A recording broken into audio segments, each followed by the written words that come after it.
पुरुषोत्तम मास कथा द्वितीयोऽध्याय। श्रुत उवाच राजा पृष्टं सुखेनोक्तं श्रीमद्भागवतं परं सुखप्रसादात् तच्छ्रुत्वा दृष्ट्वा राज्ञो विमोक्षणम् अत्राहमागतो विप्रान् सत्रोद्यमपरायणान् द्रष्टुकामः कृतार्थोऽहं जातो दीक्षितदर्शनात्। सूत जी बोले, राजा परीक्षित के पूछने पर भगवान शुक द्वारा कथित परम पुण्यप्रद श्रीमद्भागवत सुखदेव जी के प्रसाद से सुनकर अनंतर राजा का मोक्ष भी देखकर आया हूँ। अब यहाँ यज्ञ करने को उद्यत ब्राह्मणों को देखने के लिए मैं आया हूँ और यहाँ यज्ञ में दीक्षा लिए हुए ब्राह्मणों का दर्शन कर मैं कृतार्थ हुआ। ऋषि बोले, हे साधु, अन्य विषयों की बातों को हटाकर भगवान कृष्ण द्वैपायन के प्रसाद से उनके मुख से जो आपने सुना है वही अपूर्व विषय है। सूत जी, आप हम ब्राह्मणों से कहिए, हे महाभाग, संसार में जिससे परे कोई सार नहीं है, ऐसी मन को प्रसन्न करने वाली और जो सुधा से भी अधिकतर हितकर है, ऐसी पुण्य कथा हम लोगों को सुनाइए। सूत जी बोले, हे विलोम, ब्राह्मणों के चरु में क्षत्रिय का चरु मिल जाने से उत्पन्न होने पर भी मैं धन्य हूँ। जो श्रेष्ठ पुरुष भी आप लोग मुझसे पूछ रहे हैं, भगवान व्यास के मुख से जो मैंने सुना है वह यथा ज्ञान मैं कहता हूँ। एक समय नारद मुनि नर नारायण के आश्रम में गए। वहाँ जो आश्रम बहुत से तपस्वियों, सिद्धों तथा देवताओं से भी युक्त है और बेर, बहेड़ा, आंवला, बेल, आम, अमड़ा, केत, जामुन, कदम आदि और भी अनेक वृक्षों से सुशोभित हैं। भगवान विष्णु के चरणों से निकली हुई पवित्र गंगा और अलकनंदा भी वहाँ बह रही है। ऐसे नर नारायण के स्थान में श्री नारद मुनि ने जाकर महामुनि नारायण को प्रणाम किया और परब्रह्म की चिंता में लगा हुआ है मन जिनका, ऐसे जितेंद्रिय, काम, क्रोध आदि छहों शत्रुओं को जीते हुए निर्मल चमक रही है अत्यंत प्रभा जिनके शरीर से, ऐसे देवताओं के भी देव तपस्वी नारायण को साष्टांग दंडवत प्रणाम कर और हाथ जोड़कर नारद उस मुनि व्यापक प्रभु की स्तुति करने लगे।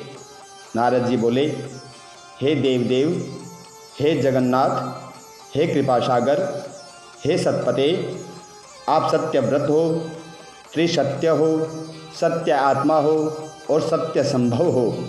हे सत्य योने, आपको नमस्कार है। मैं आपकी शरण में आया हूँ। आपका जो तप है वही संपूर्ण प्राणियों की शिक्षा के लिए, मर्यादा की स्थापना के लिए है। यदि आप तपस्या न करें तो जैसे कलयुग में एक के पाप करने से सारी पृथ्वी डूबती है, वैसे ही एक के पुण्य करने से सारी पृथ्वी तरती है। इसमें तनिक भी संशय नहीं है। पहले सतयुग आदि में जैसे एक पाप करता था तो सभी पापी हो जाते थे, ऐसी स्थिति हटाकर कलयुग में केवल कर्ता ही पापों से लिप्त होता है। यह आपके ही तप की स्थिति है। हे भगवान, कली में कितने प्राणी हैं, सब विषयों में आसक्त हैं। स्त्री पुत्र गृह में लगा है चित्त जिनका, ऐसे प्राणियों का हित करने वाला जो हो और मेरा भी थोड़ा कल्याण हो, ऐसा विषय सोचकर आप कहने के योग्य हैं। आपके मुख से सुनने की इच्छा से ही ब्रह्मलोक से यहाँ आया हूँ। उपकार प्रिय विष्णु हैं, ऐसा वेदों में निश्चित है। इसलिए लोकोपकार के लिए कथा का सार इस समय आप सुनाइए, जिसके श्रवण मात्र से निर्भय मोक्ष पद को प्राप्त करते हैं। इस प्रकार नारद जी का वचन सुन भगवान ऋषि आनंद से खिलखिला उठे और भुवन को पवित्र करने वाली पुण्य कथा आरंभ की। श्री नारायण बोले, गोपों की स्त्रियों के मुख कमल के भ्रमर, रास के ईश्वर, रसिकों के आभरण, वृंदावन विहारी, ब्रज के पति आदि पुरुष भगवान की पुण्य कथा को कहते हैं। हे नारद, आप सुनो। जो निमिष मात्र समय में जगत को उत्पन्न करने वाले हैं, उनके कर्मों को हे वत्स इस पृथ्वी पर कौन बयान कर सकता है। हे नारद मुने, आप भी भगवान के चरित्र का सरस सार जानते हैं और यह भी जानते हैं कि भगवत चरित्र वाणी द्वारा नहीं कहा जा सकता, तथापि अद्भुत पुरुषोत्तम महात्म्य आदर से कहते हैं। यह पुरुषोत्तम महात्म्य दरिद्रता और वेदव्य को नाश करने वाला, यश का दाता एवं सत्पुत्र और मोक्ष का देने वाला है। अतः शीघ्र ही इसका प्रयोग करना चाहिए। नारद बोले, हे मुने, पुरुषोत्तम नामक कौन देवता है? उनका महात्म्य क्या है? यह अद्भुत सा प्रतीत होता है। अतः आप मुझसे विस्तार पूर्वक कहिए। सुत जी बोले, श्री नारद जी का वचन सुन नारायण क्षण मात्र पुरुषोत्तम में अच्छी तरह मन लगाकर बोले। श्री नारायण बोले, पुरुषोत्तम यह मास का नाम जो पड़ा है वह भी कारण से युक्त है। श्री नारायण बोले, पुरुषोत्तम यह मास का नाम जो पड़ा है वह भी कारण से युक्त है। पुरुषोत्तम मास के स्वामी दयासागर पुरुषोत्तम ही हैं, इसलिए ऋषिगण इसको पुरुषोत्तम मास कहते हैं। पुरुषोत्तम मास के व्रत करने से भगवान पुरुषोत्तम प्रसन्न होते हैं। नारद जी बोले, चैत्र आदि मास जो हैं वे अपने अपने स्वामी देवताओं से युक्त है, ऐसा मैंने सुना है, परंतु उनके बीच में पुरुषोत्तम नाम का मास नहीं सुना है। पुरुषोत्तम मास कौन है और पुरुषोत्तम मास के स्वामी कृपा के निधि पुरुषोत्तम कैसे हुए? हे कृपा निधे, यह आप मुझसे कहिए। इस मास का स्वरूप विधान के सहित हे प्रभु कहिए। हे सत्यपते, इस मास में क्या करना, कैसे स्नान करना, क्या दान करना, इस मास का जप, पूजा, उपवास आदि क्या साधन है कहिए।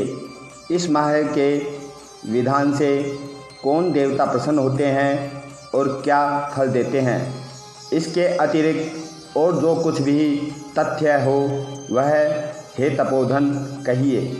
साधु दीनों के ऊपर कृपा करने वाले होते हैं, वे बिना पूछे कृपा करके सदुपदेश दिया करते हैं।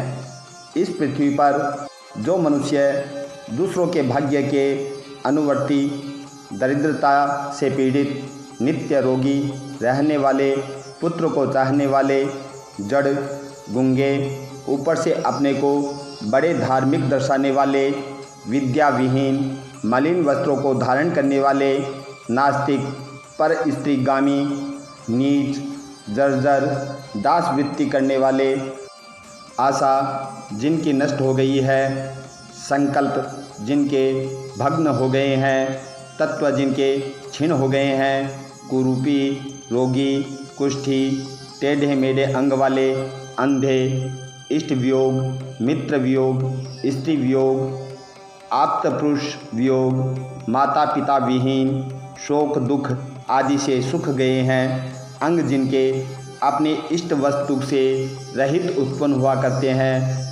वैसे जिन अनुष्ठान के करने और सुनने से पुनः उत्पन्न हो, हे प्रभु ऐसा प्रयोग हमको सुनाइए। वैधव्य, वंध्यादोष, अंगहीनता, दुष्ट व्याधियाँ, रक्तपित्त आदि, मृगी, राजयक्ष्मादि दोष, इन दोषों से दुखित मनुष्यों को देखकर हे जगन्नाथ मैं दुखी हूँ, अतः मेरे ऊपर दया करके हे ब्राह्मण मेरे मन को प्रसन्न करने वाले विषय को विस्तार से कहिए। हे प्रभु आप सर्वज्ञ हैं, समस्त तत्वों के आयतन हैं।